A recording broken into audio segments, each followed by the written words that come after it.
Hello, thanks for being in a new video. This time I have an unboxing of the Motorola Moto G24. Let's get started. This is one of the most economical devices in Motorola's catalog. Its launch price has been 2,999 pesos. On the screen you see the reference price in dollars, although you could also find it in some stores even cheaper. So it becomes an interesting option for those who do not want to spend so much.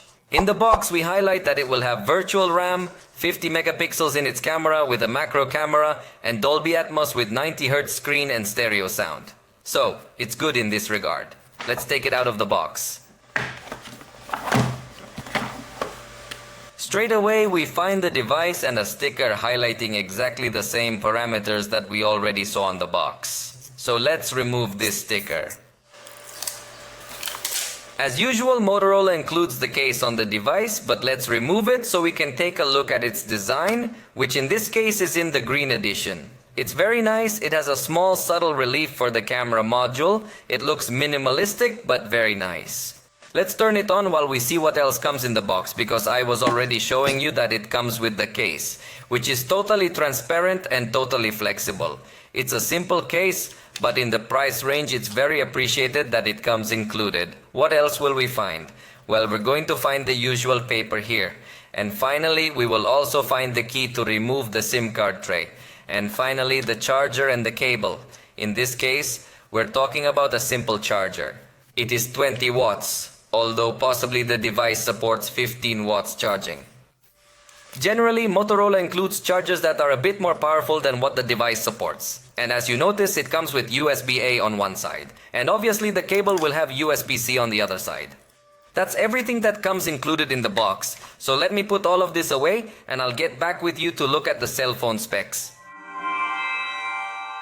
I've already got the device set up, so let's go ahead and take a more in-depth look at it. It weighs 181 grams and is 8.03 millimeters thick. The screen has a diagonal of 6.6 inches. It is an LCD panel with HD Plus resolution and 90 Hz in its refresh rate, protected with a glass called Panda Glass. It seems that this device still did not enter the policy of all Motorola with Gorilla Glass, but at least it does have Panda Glass. Obviously the screen will be simple in resolution, but at least it gives us 90 Hz. And obviously being LCD, it's not going to have as good viewing angles. But if you view the content from the front, you'll have a good experience.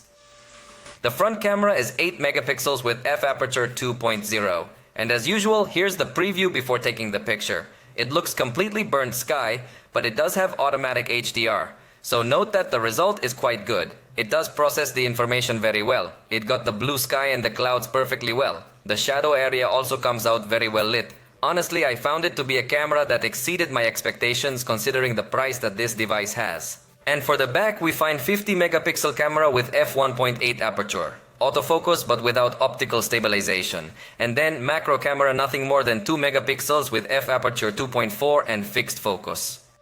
And as always, here are some pictures where we can see more or less how the camera performs. I was very struck by the fact that the maximum zoom is 4x, which seems to fall very short. But for a 4x, it maintains an exaggeratedly high quality, compared to what other devices in the category can offer us. So the zoom from 1 to 4x is very good, although obviously at maximum range it falls short. But even at 2x, it also gives us a good picture. The macro camera, I don't like it very much. I prefer to take pictures with the main camera using 2x zoom, and we have very similar quality. And for portrait photography, it has performed pretty decently. In this case, this subject kept it in focus more or less in its entirety, although the ears don't appear in focus, but without getting too fussy. Considering the price, it does take good portrait shots. Video recording will be in full HD, both on the front and rear cameras, and it even has digital stabilization. So video recording is not as easy as other devices in the category. The battery is 5000 milliamps and includes a 20-watt charger in the box. Obviously in the review we will test how long the battery lasts and how long it takes to charge, but for now it delivers very well. Storage is 128 gigabytes in the most basic edition, although a 256 edition is also available. And right out of the box it read 22 gigabytes used. That is 17%, which is a considerably high figure. The device comes with 4 GB of RAM, but fortunately having a considerably clean operating system, one would expect those 4 GB to be sufficient. But in the video review we will test to see how many applications it can manage to keep open. It comes with Android 14 and its processor is the MediaTek Helio G25. A processor that we already have good references, and for this price I think it is adequate. But here is its benchmark so you can see more or less the results. 410 points in single core and 1374 in multi-core. Obviously it will not be a very powerful device to say, but I insist that for the price we could not demand more.